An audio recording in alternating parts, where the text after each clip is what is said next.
Hello सम्पूर्ण मेरो आदरणीय साथीभाइ इष्टमित्र नरनाताहरूमा बडा दशैं 2082 सालको हार्दिक मङ्गलमय शुभकामना व्यक्त गर्दछु। र यो सालको दशैं मनाउने क्रममा हामी यी टीकाको तयारीमा र साइतको पर्खाइमा छौँ। जमरा, टीका, दियो, बत्तीहरू रेडी बनाएर हामी यहाँ प्रतीक्षामा छौँ। र यसै क्रममा हामीले आजको दिनमा मनाउन गएको दशैं पर्वको केही झलकहरू हजुरहरू सामु यसरी म राख्न गइरहेको छु।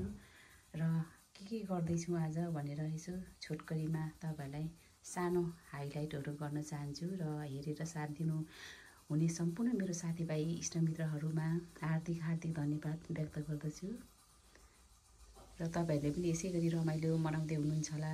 देश विदेशमा छरिएर रहनुभएका सम्पूर्ण साथीभाइ इष्टमित्रहरूलाई फेरि पनि बडा दशैंको शुभकामना व्यक्त गर्न चाहन्छु। रमाइलो गर्नुहोला, मिठो मिठो परिकारहरू खानुहोला भन्न चाहन्छु। धन्यवाद। यसरी रेडी गरिसकेका छौँ।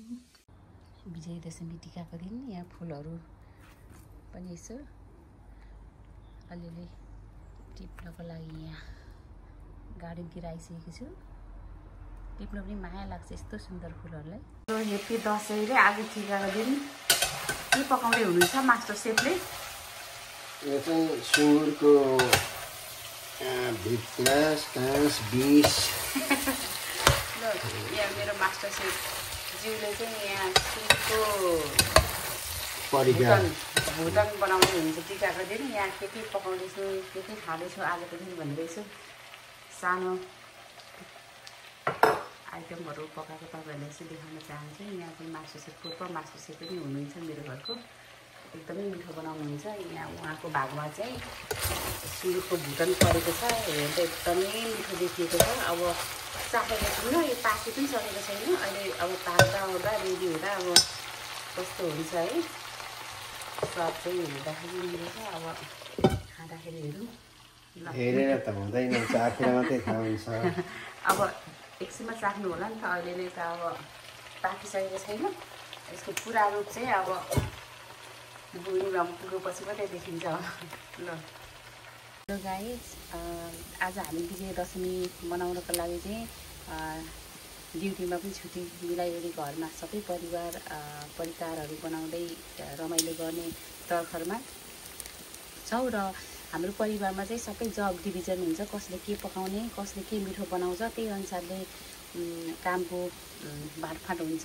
मेरो भागमा चाहिँ यो खसीको मटन पक्कु मेरो जिम्मामा छ। म आगोमा पकाउँदैछु। यो ओन्ली त हाफवे थ्रु मात्रै, यो पुरै पाकिसकेको छैन। तपाईँहरूलाई यो पाक्ने क्रम जारी छ। तपाईँहरूलाई खसीको पक्कुको आइटम मेरो जिम्मामा परेको देखाउन चाहन्छु। यहाँ अलिकति एकदमै मिठो हुन्छ। यो पाकिसकेको छैन, पाक्दाखेरि त यस्तो मिठो हुन्छ कि दामी हुन्छ। आफ्नो परिकार, मम्मीले फाल्टै पकाउँदै हुनुहुन्छ अर्कै परिकार, मेरो श्रीमानजीले अर्कै, मेरो भागमा चाहिँ खसीको पक्कु अब यो पकाउँदैछु साथीहरू। अब भरे हामीले चाहिँ सबै आइटमहरू चाहिँ राखेर हामी इन्जोय गर्नेछौँ। र तपाईँहरू कहाँ कसरी मनाउँदै हुनुहुन्छ इन्जोय गर्नु होला है साथीहरू। Thank you. अब चाहिँ खसीको पक्कु पाकेर रेडी भएको अवस्था एकदमै दामी, एकदमै मिठो, एकदमै टेस्टी छ। यो चाहिँ 3 घन्टा पाकेको है साथीहरू। 3 घन्टासम्म आगोमा फलामको कराईमा 3 घन्टासम्म पाकेको यो एकदमै टेस्टी, मुखैमा मिलाउनेहरू एकदम मिठो भएको छ। तपाईँहरूले दसैँको परिकार यसरी देखाएँ, हेरेर इन्जोय गर्नु होला। म चाहिँ खाएर इन्जोय गर्छु, हजुरहरू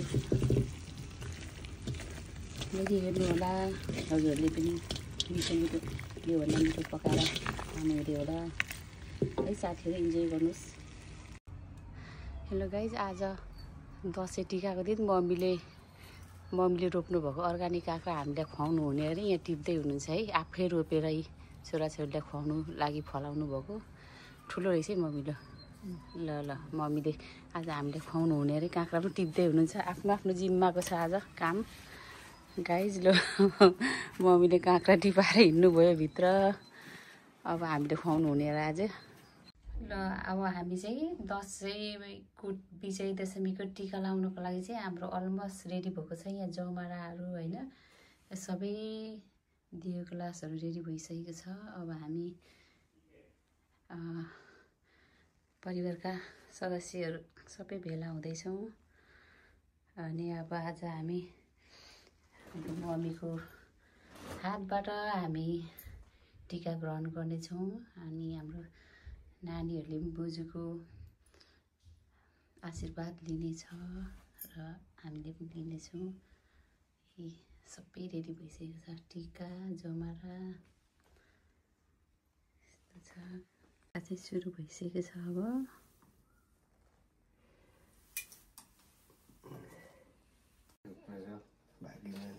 सधैँ चिताएको पुगोस्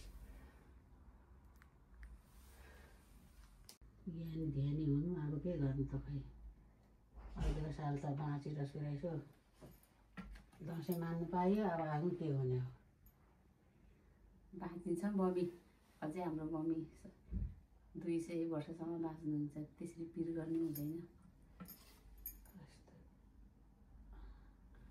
मम्मीको हातबाट टिका ग्रहण गर्दै गरेको अवस्था हामी एकदमै खुसी एकदम भाग्यमानी फिल भएको छ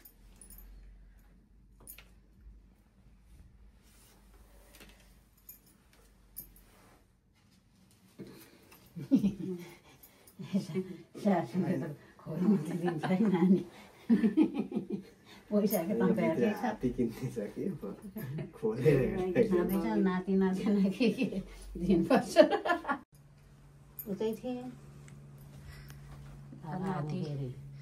नाति बोजूले नातिले टिका लाउनु दिँदै गरेको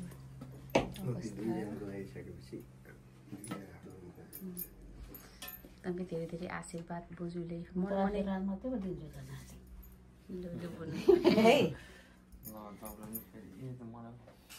नाति नि भाग्यमानी हुनु अब यहाँभन्दा भाग्यमानी अझै माथि स्पेसमा पुग्नु